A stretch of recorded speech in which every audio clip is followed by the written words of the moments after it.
Je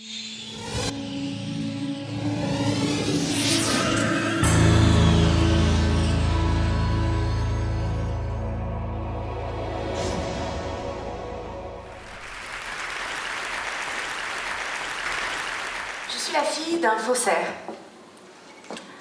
Pas n'importe quel faussaire. Quand on entend faussaire, on comprend souvent mercenaire, on entend fausse monnaie, on entend faux tableau. Mon père n'est pas de ces hommes-là. Pendant 30 ans de sa vie, il a fabriqué des faux papiers. Jamais pour lui-même, toujours pour les autres, et pour venir en aide aux persécutés et aux opprimés. Laissez-moi vous le présenter. Voici mon père quand il avait 19 ans. En fait, pour lui, tout a commencé pendant la Seconde Guerre mondiale, quand à l'âge de 17 ans, il s'est retrouvé propulsé dans un laboratoire de faux papiers. Et il est devenu très vite l'expert en faux papiers de la résistance. Et là où l'histoire n'est pas banale, c'est qu'après la libération, il a continué à faire des faux papiers jusque dans les années 70. Moi, quand j'étais petite, je ne savais rien de tout ça, évidemment. C'est moi au milieu qui fait la grimace. J'ai grandi en banlieue parisienne et voilà, j'étais la cadette d'une famille de 3 enfants. J'avais un papa normal, enfin comme les autres, en dehors du fait qu'il avait 30 ans de plus enfin qu'il avait surtout l'âge d'être mon grand-père. En tout cas, il était photographe, il était éducateur de rue et il nous a toujours appris à obéir strictement aux lois. Et de sa vie d'avant, de quand il était faussaire, évidemment, il n'en parlait jamais. Il y a eu pourtant un épisode que je vais vous raconter qui aurait peut-être pu me mettre la puce à l'oreille. J'étais au collège et j'avais eu une mauvaise note, ce qui arrivait plutôt rarement. En tout cas, j'avais décidé de la cacher à mes parents. Et pour ce faire, je me suis dit que j'allais falsifier leur signature. Je me suis attaquée à la signature de ma mère parce que celle de mon père est absolument infalsifiable. Alors, pendant un petit moment, j'ai pris des feuilles de brouillon, je me suis entraînée jusqu'à ce que j'ai le bon coup de main et je suis passée à l'acte. Un peu plus tard, en fouillant dans mon cartable, ma mère est tombée sur la copie et elle a tout de suite vu que la signature était fausse. Je me suis fait engueuler comme jamais, je suis partie me cacher dans ma chambre, me cacher sous la couverture et puis j'attendais que mon père rentre du travail avec, on peut le dire, beaucoup d'appréhension. Je l'ai entendu rentrer. Je suis restée sous les couvertures, il est rentré dans ma chambre, il s'est assis sur le coin du lit et puis il disait rien, donc j'ai retiré la tête de sous les couvertures et quand il m'a vue, il a éclaté de rire. Il a éclaté de rire, il ne pouvait plus s'arrêter et puis il avait la copie dans la main et puis il m'a dit « Mais enfin Sarah, tu aurais pu t'appliquer, tu vois bien qu'elle est trop petite. » Effectivement, elle est un peu petite. Je suis née en Algérie. Là-bas, j'entendais dire que mon père était un moudjahid, ça veut dire un combattant. Et puis plus tard, en France, j'aimais bien laisser traîner mes oreilles pour écouter les conversations des grands, et j'entendais toutes sortes de choses sur la vie de mon père d'avant, et j'entendais surtout qu'il avait fait la Seconde Guerre mondiale, qu'il avait fait la guerre d'Algérie. Et moi, dans ma tête, je me disais que faire la guerre, c'était être soldat. Et connaissant mon père, et qu'il n'arrêtait pas de dire qu'il était pacifiste et non violent, j'avais quand même beaucoup de mal à l'imaginer avec un casque et un fusil. Et effectivement, j'étais loin du compte. Un jour, alors que mon père constituait un dossier pour qu'on obtienne tous la nationalité française, j'ai vu passer des documents qui m'ont interpellée. Ça, ce sont les vrais, ce sont les miens. Je suis née en Argentine. Mais le document que j'ai vu passer, qui allait nous aider à constituer notre dossier, c'était un document qui provenait de l'armée et qui remerciait mon père pour son travail qu'il avait exécuté pour les services secrets. Donc là, tout d'un coup, je me suis dit, waouh! Mon père est agent secret, ça faisait très James Bond, enfin... Et j'ai voulu lui poser des questions auxquelles il n'a pas répondu. Voilà.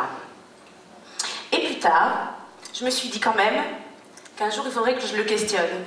Et j'étais moi-même maman d'un petit garçon quand je me suis dit qu'il était temps, qu'il fallait absolument qu'il nous parle. En fait, je venais d'être maman, lui il fêtait ses 77 ans, et soudain j'ai eu très peur. J'ai eu peur qu'il s'en aille, et qu'il emporte avec lui ses silences, qu'il emporte avec lui ses secrets. Et j'ai réussi à le convaincre qu'il était important pour nous, mais peut-être aussi pour les autres, qu'il fasse partager son histoire. Et il s'est décidé à me la raconter, et j'en ai fait un livre, dont je vous lirai tout à l'heure quelques passages. Donc son histoire, mon père est né en Argentine. Il avait des parents d'origine russe. Et toute la famille est venue s'installer en France dans les années 30. Ses parents étaient juifs, donc russe, et surtout très pauvre. Donc à l'âge de 14 ans, mon père devait travailler. Et avec son unique diplôme, le certificat d'études primaires, il s'est trouvé embauché dans une teinturerie. Et c'est là qu'il a découvert quelque chose d'absolument magique pour lui, et quand il en parle, c'est fascinant, c'est la magie de la chimie colorante. À ce moment-là, c'était la guerre, et sa mère a été assassinée quand il avait 15 ans. Et ça a coïncidé avec ce moment où il s'est jeté corps et âme dans la chimie, parce que c'était le seul réconfort à sa tristesse. Toute la journée, il posait plein de questions à son patron pour savoir, pour accumuler plus de connaissances. Et la nuit, à l'abri des regards, il mettait en pratique toutes ses expériences. Et il s'est notamment intéressé à la décoloration des encres. Tout ça pour vous dire que si mon père est devenu faussaire, en réalité, c'est presque par hasard. Ils étaient donc juifs et traqués. Finalement, toute sa famille a été arrêtée et transportée au camp de Drancy, et ils ont réussi à sortir in extremis grâce à leurs papiers argentins. Seulement, ils étaient dehors, mais toujours en danger, et il y avait toujours le gros tampon juif sur leurs papiers. C'est son père qui a décidé qu'il leur fallait des faux papiers. Et mon père avait été élevé dans un tel respect de la légalité qu'il avait beau être persécuté, des faux papiers, il n'y avait jamais pensé. C'est lui qui s'est rendu au rendez-vous avec l'homme de la résistance. À l'époque, les papiers étaient cartonnés, ils étaient remplis à la main, et figurait dessus le métier. Il fallait, pour qu'il puisse survivre, qu'il travaille. Il a demandé à cet homme de le mettre teinturier. Et soudain, l'homme a semblé très intéressé. Comment ça, teinturier, tu sais retirer les taches d'encre? Évidemment, il le savait. Et soudain, l'homme lui explique que, en fait, toute la résistance a un énorme problème, y compris les experts les plus réputés, n'arrivent pas à effacer une encre dite indélébile, l'encre bleue Waterman. Et mon père répond du tac au tac qu'il sait exactement comment la retirer. Alors évidemment, l'homme, très impressionné par ce gamin de 17 ans qui lui donne la formule du tac au tac, l'a évidemment recruté. Et en fait, sans le savoir, mon père venait d'inventer quelque chose qu'on trouve aujourd'hui dans les trousses de tous les écoliers, j'ai nommé l'effaceur.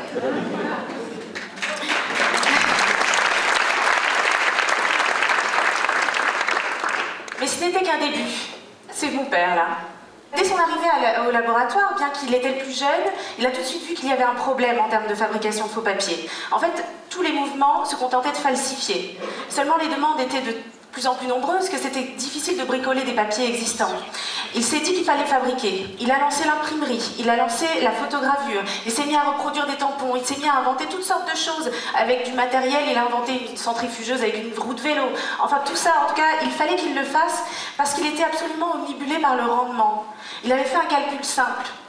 En 1 heure, il fabriquait 30 faux papiers.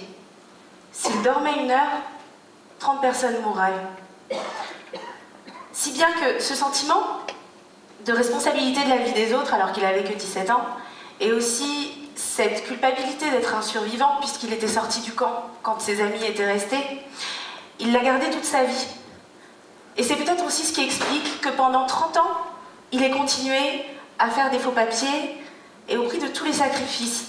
Je voudrais parler des sacrifices, parce que des sacrifices, il y en a eu plusieurs. Il y a eu évidemment des sacrifices financiers. Parce qu'il a toujours refusé d'être payé. Parce qu'être payé, pour lui, ça voulait dire être mercenaire. Parce que s'il acceptait d'être payé, il ne pourrait plus dire oui ou non, selon si la cause lui semblait juste ou pas. Si bien qu'il était photographe le jour, faussaire la nuit pendant 30 ans, et fauché tout le temps. Et puis, il y a eu des sacrifices sentimentaux. Comment vivre avec une femme tout en ayant autant de secrets? Comment lui expliquer ce qu'on va faire la nuit dans le laboratoire, toutes les nuits? Évidemment, il y a eu un autre type de sacrifice d'ordre familial que j'ai compris plus tard. Un jour, mon père m'a présenté ma sœur. Et d'ailleurs, il m'a expliqué que j'avais aussi un frère, et la première fois que je les ai vus, je devais avoir un autre frère, je veux dire. La première fois que je les ai vus, je devais avoir 3-4 ans, et ils en avaient 30 de plus que moi. Aujourd'hui, ils ont la soixantaine, tous les deux. Et pour les besoins d'écriture du livre, j'ai été questionner ma sœur, et j'ai voulu savoir qui était mon père, qui était le père qu'elle avait connu. Et elle m'a expliqué que ce père-là, qu'elle avait eu, leur disait qu'il viendrait les chercher le dimanche pour les emmener se promener, et qu'il se faisait tout beau, qu'il l'attendait, qu'il ne venait quasiment jamais. Il disait « je vais vous appeler ». Il n'appelait pas, et puis il ne venait pas, et puis un jour il a carrément disparu. Et puis le temps passait, et ils se sont dit qu'il les avait sûrement oubliés dans un premier temps. Et puis comme le temps passait toujours, au bout de presque 2 ans, ils se sont dit finalement peut-être que notre père est mort. Et en fait j'ai compris que le fait de poser toutes ces questions à mon père remuait tout un passé dont il n'avait peut-être pas envie de parler parce que c'était douloureux. Et voilà, et pendant que ma demi-sœur et mon demi-frère se croyaient abandonnés, voire orphelins, mon père faisait des faux papiers. Et s'il ne leur disait pas, c'était pour les protéger, bien sûr. Après la libération, il a fait des faux papiers pour permettre aux rescapés des camps d'émigrer vers la Palestine avant la création d'Israël. Et puis, parce qu'il était anticolonialiste convaincu, il a fait des faux papiers pour les Algériens pendant la guerre d'Algérie. Et puis, après la guerre d'Algérie, au sein des mouvements de résistance internationaux, son nom a circulé. Et le monde entier est venu frapper à sa porte. En Afrique, il y avait des pays qui luttaient pour leur indépendance. La Guinée-Bissau, l'Angola. Et puis mon père s'est lié avec le parti anti-apartheid de Nelson Mandela. Il faisait des faux papiers pour les Sud-Africains noirs persécutés. Il y avait aussi l'Amérique latine. Mon père est venu en aide aux résistants aux dictatures de l'île Saint-Domingue, d'Haïti, et puis c'était autour du Brésil, de l'Argentine, du Venezuela, du Salvador, du Nicaragua, la Colombie, le Pérou, l'Uruguay, le Chili et le Mexique. Et puis c'était aussi la guerre du Vietnam. Mon père a fait des faux papiers pour les déserteurs américains qui ne souhaitaient pas porter les armes contre les Vietnamiens. Et puis l'Europe n'était pas épargnée. Mon père faisait les faux papiers pour les dissidents de Franco en Espagne, aussi contre Salazar au Portugal, et aussi contre la dictature des colonels en Grèce. Et même en France. Alors, une seule fois, ça s'est passé en mai 68. Mon père regardait avec bienveillance évidemment les manifestations du mois de mai, mais son cœur était ailleurs et son temps aussi, puisqu'il avait plus de 15 pays à servir. Une fois pourtant, il a quand même accepté de faire des faux papiers pour quelqu'un que vous allez peut-être reconnaître. Il était beaucoup plus jeune à l'époque et mon père a accepté de faire des faux papiers pour lui permettre de revenir prendre la parole à un meeting. Et il m'a dit que ces faux papiers-là étaient les faux papiers les plus médiatiques et les moins utiles qu'il ait eu à faire de toute sa vie. Mais que s'il a accepté de le faire, bien que la vie de Daniel Cohn-Bendit n'était pas en danger, c'était parce que c'était quand même une belle occasion de faire un pied de nez aux autorités et de leur montrer qu'il n'y a rien de plus poreux qu'une frontière et que les idées, elles, n'en ont pas. Toute mon enfance, pendant que les autres papas racontaient des contes de Grimm à mes copines, mon père me racontait des histoires de héros très discrets, avec des utopies inébranlables, et qui arrivaient à accomplir des miracles.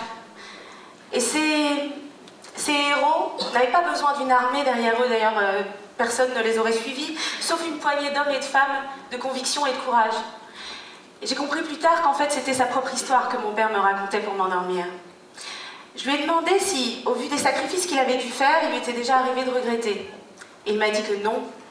Il m'a dit qu'il aurait de toute façon été incapable de regarder ou de subir les injustices sans rien faire. Et qu'il était persuadé et qu'il en reste convaincu qu'un autre monde est possible, un monde où plus personne n'aurait besoin d'un faussaire. Il en rêve encore. Mon père est aujourd'hui dans la salle. Il s'appelle Adolfo Kaminski. Et